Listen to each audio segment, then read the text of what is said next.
Hi everyone. This is a bit of a collaboration project I've been working on. This is the Utilitypede MagPod Shuttle, which uses the MagPod cargo pod system. Now, this is probably the 15th take I've done on this, so the fact that I managed to say that without spitting all over the ship, definite win for me. But this has been designed by Starhole Garage, and he's a new designer. As far as I know, he's a new designer. He's just opened up a website on Mini Hoarder, and he's selling the files for this. And about maybe 3-4 weeks ago, I saw a post on his Instagram, and he was looking for people to test print this and paint it for free in return for the files for free. And I thought, you know what, this is a good opportunity for me to actually play a bit more with my Neptune 2. So I sent him a message and said, yeah, I'm happy to get involved in this. I've done a couple of starships before, nothing quite this big, and nothing printed in FDM. So I thought it's a good opportunity for me, and hopefully I can give him something in return. So he sent over the files, and I went away and started printing them out. And he does send over a very detailed set of instructions. It tells you exactly what layer height to use. This was printed at 0.12 layer height, whereas my normal default layer height is 0.2. And the difference is actually quite noticeable. I hadn't really considered it before, but the level of detail and the layer lines on this, detail is much more visible. The layer lines are much less visible. So I'm a convert. I'm going to be printing at 0.12 in future for pretty much everything I can do. So we sent the files over. I went through the instructions, looked at what I needed to print, and in essence, you've effectively got 4 main parts that make the ship. You've got the body, which runs from here to the front. You've got the cockpit at the front. You've got a rear section for the sort of like rear of the back of the ship. And you've got this large fin or wing. You can then obviously print off 2 engines, one to go either side. You've got landing gear. You've got an array of different attachments you can add on. So you've got a satellite dish. You've got blaster cannons which you can add on, and you've even got some longer blaster cannons that you can add on the bottom there like that, which are all very nice. And the main point of this whole system and the MagPod cargo system is that these pods on the bottom are detachable, and as the name might suggest, use magnets. So I went off and printed these all off, and it was a bit of a experience for me. I've not printed anything this large before in FDM. I normally tend to keep things smaller, and when I did previously print something this large, which was my the Minas Tirith wall I printed, I didn't have my settings dialed in correctly. So I spent a lot of time this time around making sure the settings were fine, making sure that I could get it to adhere to the bed without needing to put any additives on. So this time round I did not use any hairspray, did not use any glue. I just printed directly onto the stock the stock Elegoo Neptune 2 print bed, and it all stuck. It was brilliant, to the point where actually even some of these bits were a bit too well stuck, and I had to use a bit of brute force to get them off. Only had a couple of printing issues during it. So the first was I had a problem with the main body here, but that was all my fault. So I ran out of filament 3/4 of the way through, and when I went to adjust the filament, I leant on the x-axis, and of course that pushed it down on the z-axis, and the moment I pressed resume print, it just went, the print head collided with the print, jammed, started clicking, started like groaning, all sorts of horrible noises at me, so I just had to literally cancel the print and start again from scratch, which was a pain, but it was my own fault and my own stupidity. I actually had to sit down and take the entire printer apart just to sort of get the x-axis back in line, but that's another story. I also had a little bit of a fail on the wing. Now, when I spoke to Tommy, who designed these, who is the owner of Starhole Garage, he said that he's going to recommend that people use a brim, and I agree. I think if I'd used a brim, I would have got a better adhesion to it. Printing this with a brim would have absolutely no impact on the overall quality, simply because of the way that it connects in, the way the tail fin connects into the body. Now, this is the bit that failed initially, and I'm kind of glad it did, because I did get some warping. You get this channel here. So if you imagine that's the ship. See, there's this channel into which the fin will insert. Now that's a very deep channel, so if you've got the brim at the bottom, you're not going to be able to see any remnants of the brim once you remove it, because it is going to be right down in here. So this is the one that failed. As you can see, very, very annoying. It gives you a full breakdown of the infill as well. I can't remember if I mentioned that, but I've now learned that I use too much infill on everything else. So everything printed in FDM, with a couple of exceptions. Whilst they are designed to be printed in FDM, and everything is designed to be printed in FDM, I actually printed the landing gear, the blaster cannons, and the what do you call this? Satellite dish.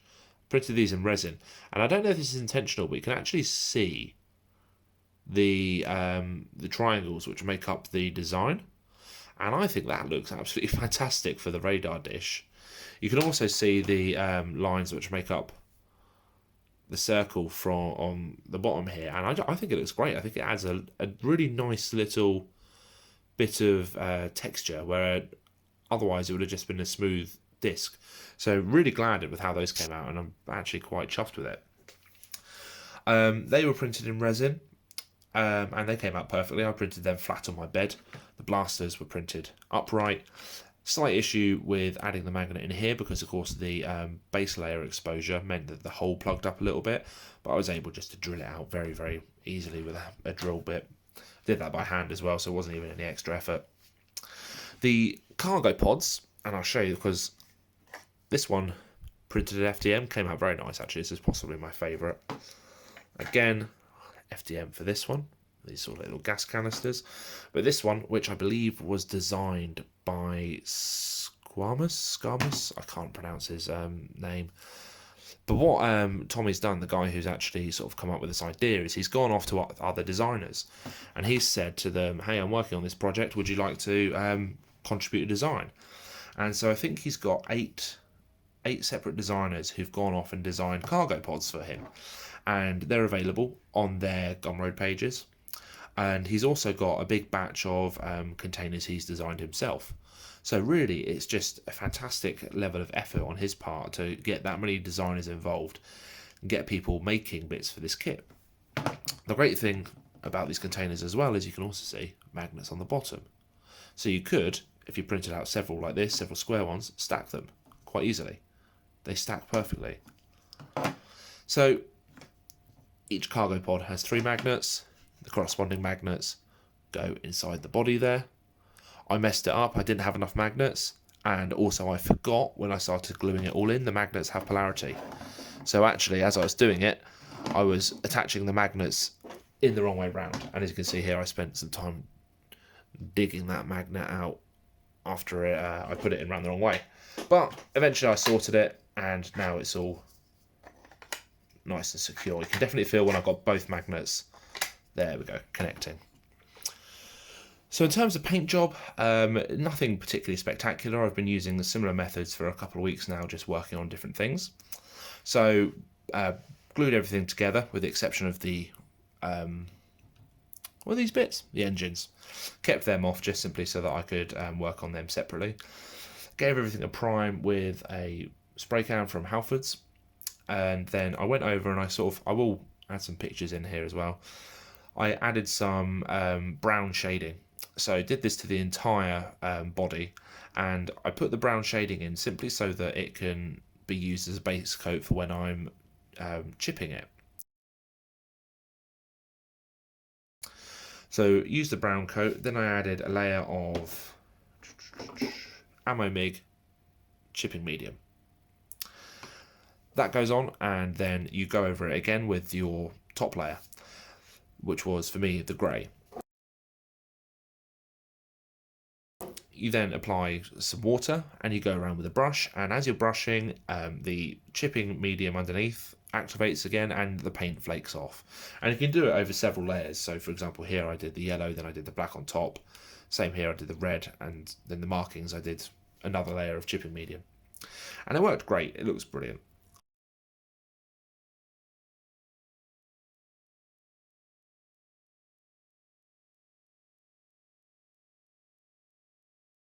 I then use some Ammo MIG oil brushes, which are like this, and they're oil paints.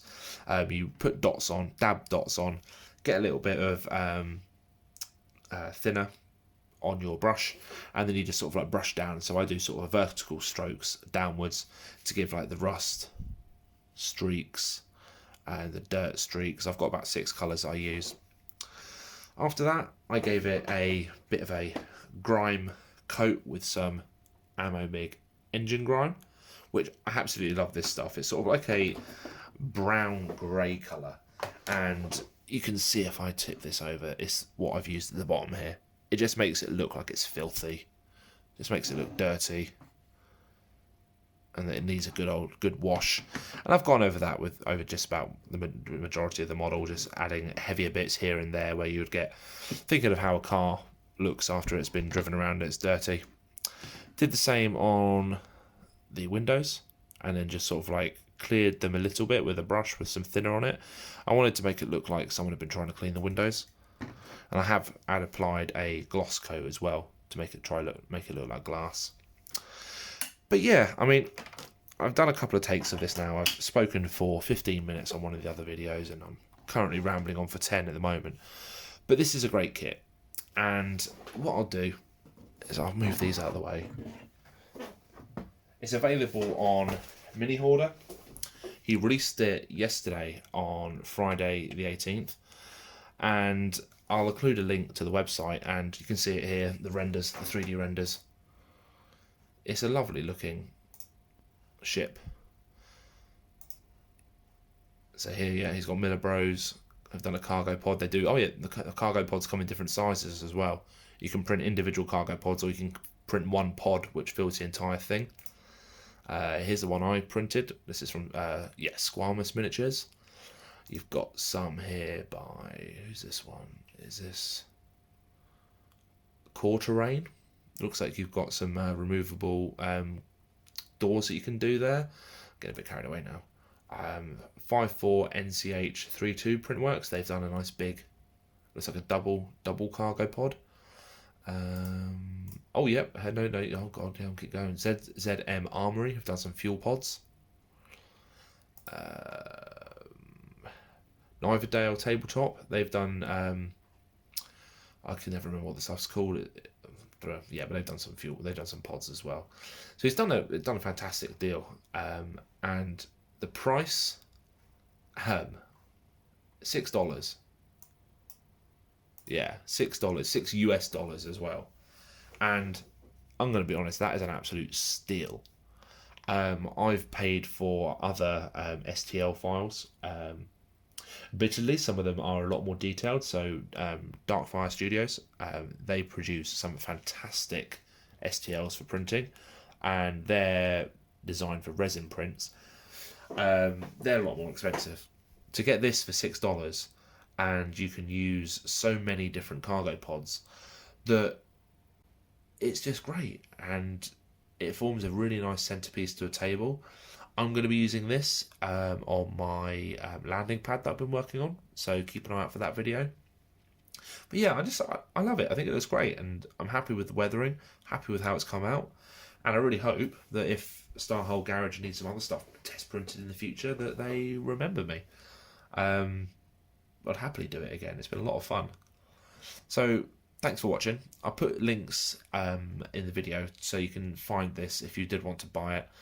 Remember, it's on Mini Hoarder, but I believe if you just search Starhole Garage in Google, it will come up straight away. So thanks for watching. I hope you've enjoyed this video. It's a little bit longer than normal, but it's a great design. He's really thought it out. It goes together so well. It prints so nicely. And for $6, I mean, I've not been to America in years, but $6, it's nothing. It's absolutely nothing. Converting that into sterling, that's like, what, £4.50 on a good day? It's not a lot at all. So thanks for watching. I hope you've enjoyed it. Be sure to check out my Instagram account as well, Paintbrush Pirate. I've been adding work in progress pictures of this and sort of like just some close-ups. So I hope you've enjoyed it. I hope it's great. I'll add some pictures at the end, and I'll catch you all soon. Bye.